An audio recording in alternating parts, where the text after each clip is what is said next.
the rod that was in his hands? It was 40 years of Moses' work. Moses had been working for 40 years as a shepherd, tending and feeding the flock of Jethro. The rod represented his work, all that he has done for years. That was the symbol. And God said, Moses, cast it down. The first step for anybody God can genuinely use, whether in the business field or ministry or whatever, is to learn how to cast it down. God told Moses, Moses, cast down the rod that is in your hands. That's what you have been holding for 40 years, but cast it down. And when Moses cast it down, it became a serpent. It became a serpent. You see, in the Bible, serpents represent deception, delusive trust.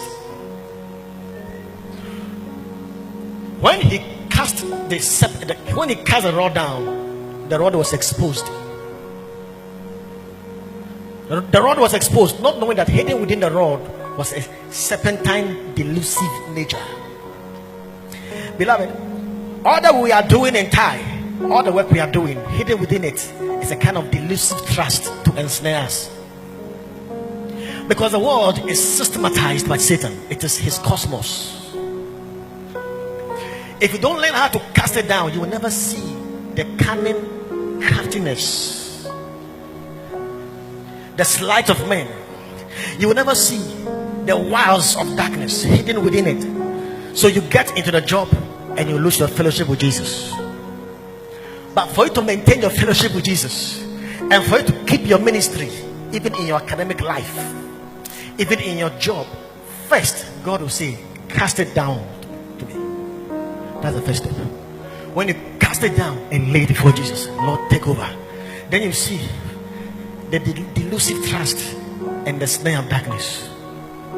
That's how you can, that which is hidden within will be exposed. Now listen, God told Moses, take the serpent by the tail, pick it up by the tail. You and I, you will agree with me that if you want to take a serpent from the floor, you don't take it by the tail. If you take a serpent by the tail, the head, it will bite you. Now, the best way to catch serpents and snakes is by the head. Is that not so? But God said, Moses, cast it down. This time around, don't take it by the head. Take it by the tail. That is risky. God calls us to do risky things. That is unreasonable to men. God is saying, cast it down. In effect, He's saying, now I want you to take back your academic work. I want you to take back your job, but not in the ordinary way men take it back. Not in the ordinary way men handle their job.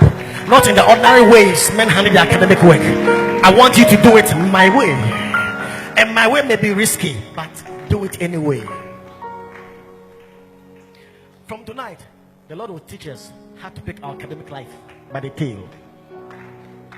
Everyone takes it by the head because everyone studies for himself. Everyone does everything for himself.